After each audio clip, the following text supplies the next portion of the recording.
अस्सलामु अलैकुम। Regular stories में खुश आमदीद। हमारी तरह वो शख्स भी ट्रेन के इंतज़ार में फ़ोन पर बातें करते करते टहल रहा था, और वही नहीं कई और भी ट्रेन के इंतज़ार में इसी तरह वक्त गुजार रहे थे। ट्रेन हस्बे दस्तूर अपने मुकर्ररा वक्त से 2 घंटे लेट हो चुकी थी। फहद ने मुझसे पूछा, बाबा ये ट्रेन कब वक्त पर आना शुरू करेंगी? मैंने जवाब दिया, शायद तुम्हारे बच्चे ट्रेन की पाबंदी वक्त का लुत्फ उठा सकें। वो शख्स हम बाप बेटे की बात सुनकर हंसने लगा। चेहरे मेहरे से वो एक पढ़ा लिखा कारोबारी आदमी लगता था।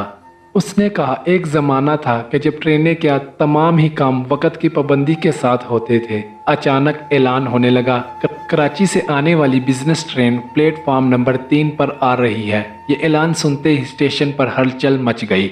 लोग प्लेटफार्म के बिल्कुल किनारे होकर यूं ट्रेन देखने लगे जैसे पहली बार देखने का इत्तेफाक हो रहा हो। मैंने फहद से कहा, पीछे रहना, हमारे मेहमान डिब्बा नंबर 7 में होंगे।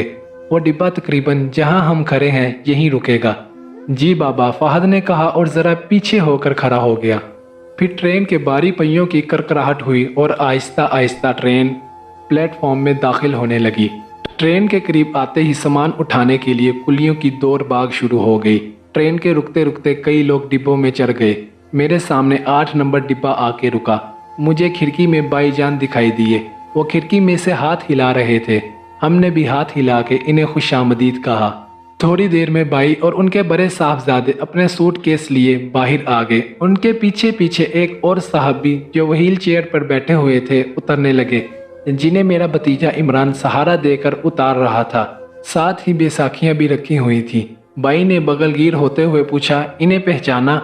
उन्होंने बैसाखी वाले साहब की तरफ इशारा किया। मैं इन्हें गौर से देखने लगा। फिर मुझे अचानक याद आया, वो मुहिब भाई थे, हंसमुख, खुश मिजाज, लतीफ़ेबाज और बेहद हंसूर।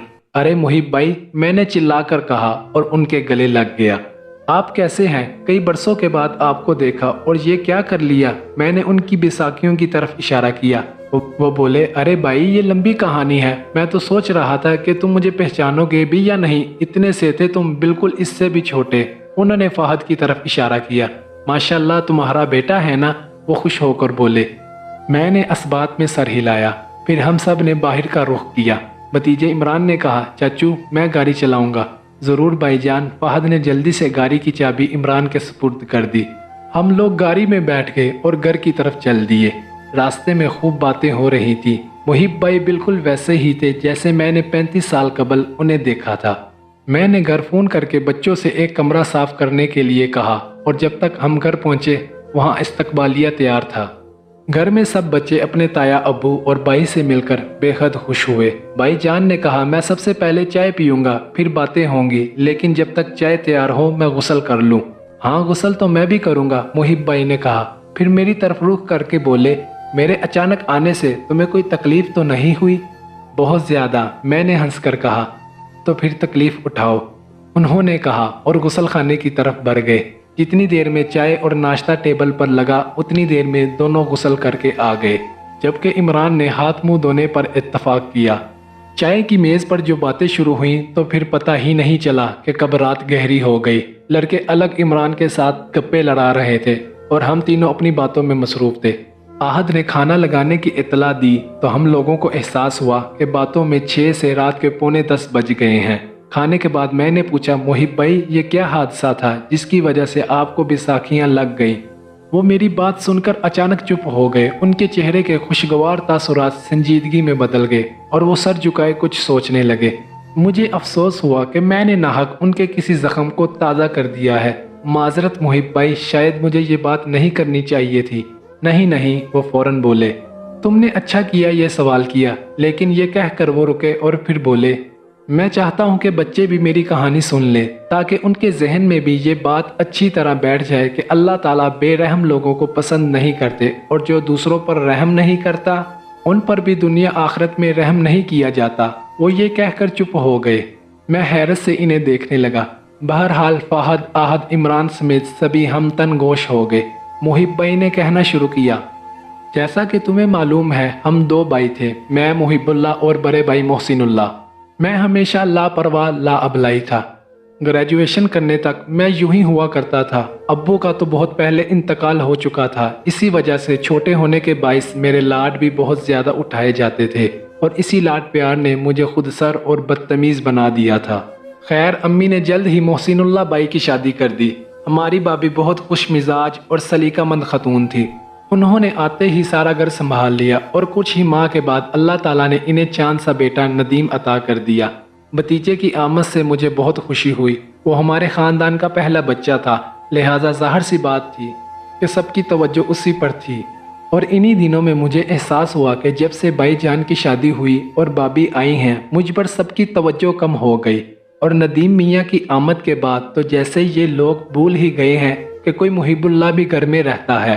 भाई जान तो सुबह दुकान पर चले जाते, मैं देर से ही जाता था और कभी चला गया और कभी ना गया। अब अम्मी भी मुझे लापरवाही पर डांटने लगी थी। मैं बजाय उसके कि अपनी गलतियों को तस्लीम करता, न जाने क्या हुआ कि इन सब को और खुसूसन नदीम को अपना दुश्मन समझने लगा। फिर एक दिन अचानक भाई जान का बड़ा हादसा हुआ और वो मौके पर ही इंतकाल कर गए। हम पर तो जैसे कयामत टूट पड़ी। कई दिनों तक होशो हवास ठिकाने में न आए। फिर अम्मी ने हिम्मत दिखाई और मुझे कहा, दुकान की खबर लो, इतने दिनों से बंद पड़ी है। सच्ची बात तो ये है कि मुझे दुकान के मामलात का कुछ ज्यादा पता नहीं। हर किस्म का लेन देन भाई ही करते थे। अम्मी ने कहा, जब बैठोगे तो पता चलेगा, अब वक्त पड़ा है तो करना ही पड़ेगा। बैठोगे, करोगे तो सीखोगे। अम्मी के कहने पर मैंने दुकान संभाल ली। रुपया पैसा हाथ आया, इख्तियार मिला तो मिजाज बदलने लगा। इख्तियारात और पैसा अगर कम ज़रफ़ के हाथ लगे तो वो बहुत बुरा करता है, जैसा मैंने किया। दुकान पर गौहर नाम का एक लड़का था, खुशामदी और चर्ब ज़बान। और खुशामद किसको अच्छी नहीं लगती। वो खुशामद करता, चापलूसी करता और घर वालों के खिलाफ मेरे कान भरता और मैं उसकी बातों में आ जाता। मैं खुद को पूरे कारोबार का मालिक समझने लगा और ये भूल गया कि अब्बू के इंतकाल के बाद मोहसिन भाई ने किस तरह अपनी तालीम अधूरी छोड़कर मुझे ग्रेजुएशन करवाया, दुकान जमाई और दिन रात मेहनत करके हमें आराम पहुंचाया। भाभी और नदीम तो मुझे पहले ही बुरे लगते थे। अब जब पैसे का इख्तियार मिला तो मैंने घर में आहिस्ता आहिस्ता पैसे कम देने लगा। नदीम मियाँ इन दिनों घुटनों घुटनों पर चलने लगे थे और वो सीढ़ियाँ चढ़ जाते थे। एक दिन ऐसे ही ऊपर का दरवाज़ा खुला रह गया और नदीम मियाँ सीढ़ियाँ चढ़ते चढ़ते छत पर पहुँच गए। छत पर कोई हिफाजती दीवार नहीं थी। वो तो जब नदीम मियाँ ने छत पर जाकर मामा मामा कहा और भाभी ने ऊपर देखा और जैसे उनकी जान ही निकल गई। मोहिब, इसे पकड़ो, भाभी ने चिल्लाकर कहा। मैंने देखा नदीम मियाँ बिल्कुल किनारे पर थे, मगर मैंने कहा, आप खुद ही जाकर ले आए। अरे पागल हुआ है, जा उठकर उसे पकड़ ला। अम्मी ने चलाकर मुझे डांटा, मगर मैं अपनी जगह बैठा रहा। न जाने क्यों मेरा दिल बेहद सख्त हो गया था। मैंने सोचा ही नहीं कि नन्ही सी जान अगर 20 फुट ऊपर से गिरेगी तो इसका क्या हशर होगा। मुझे यूं बैठा देखकर आखिर भाभी और अम्मी ही भागती हुई ऊपर गईं। अम्मी से भला कहाँ इतनी तेजी से सीढ़ियाँ चढ़ी जाती थी, मगर पोते की मोहब्बत ने इन्हें खौफजदा होकर सीढ़ियाँ चढ़ने पर मजबूर कर दिया था। भाभी और अम्मी बिजली की तरह से ऊपर पहुंची। भाभी ने जल्दी से नदीम को नीचे खींचा, अम्मी ने सीने से लगाया। चंद लम्हे तो वो सांस दुरुस्त करती रही, फिर अम्मी वहीं बैठ गई नदीम को गोद में दबोच के, जबकि भाभी रोती हुई नीचे उतरने लगी कि शायद आंसुओं से नजर धुंधला गई और वो सीढ़ियों से नीचे उतरते हुए फिसल गई और लुढ़कते हुए नीचे आ गिरी और जख्मी हो गई। अब अम्मी की चीखों पुकार के सामने मैं बैठा नहीं रह सकता था। उसी वक्त उठा और इन्हें गाड़ी में अस्पताल ले गया। मालूम हुआ कि बेवा भाभी की पिंडली की हड्डी टूट गई थी। उस वक्त मुझे ये जानकर थोड़ा सा अफसोस हुआ कि मेरी बेहसी और बेरहमी ने क्या कर दिया था, मगर भाभी ने एक लफ्ज नहीं कहा। वो साबिर और शाकर बिल्कुल चुप रहीं, मगर उनका सब्र मुझ पर और तरह से आ पड़ा। कुछ ही दिनों बाद मेरा सड़क पार करते हुए हादसा हो गया और मेरी दोनों टांगे एक ट्रक के नीचे कुचली गई। मुहिब भाई चुप हो गए, उनकी आंखों में आंसू थे। कमरे में अफसुर्दी छा गई। थोड़ी देर बाद उनकी आवाज़ दोबारा बुलंद हुई।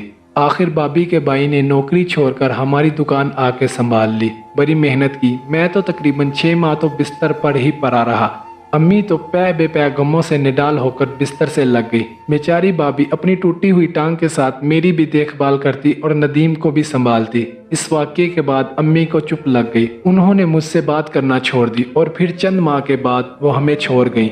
मैंने अल्लाह से बहुत तौबा की। बाद में भाभी से मेरा निकाह हो गया। नदीम अब मुझे बहुत महबूब है। मगर जो एक हसरत मेरे दिल में बाकी रह गई है वो ये है कि अम्मी ने मुझे माफ़ नहीं किया। मैं आज भी तसव्वुर में उनका उदास और नाराज़ चेहरा देखता हूँ तो मेरी नींद तो क्या सुकून भी उड़ जाता है।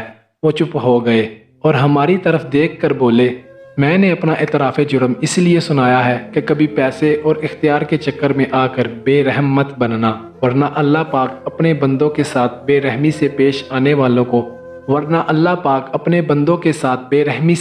आने वाले को ना दुनिया में माफ़ करते हैं और ना ही आखिरत में। मुहिब भाई चुप हो गए तो सारे कमरे में खामोशी छा गई। अगर आपको ये कहानी अच्छी लगी है तो इसको लाइक करें। अगर आप मेरे चैनल पर नए हैं तो इसको सब्सक्राइब करें और बेल आइकॉन के बटन पर प्रेस कर दें।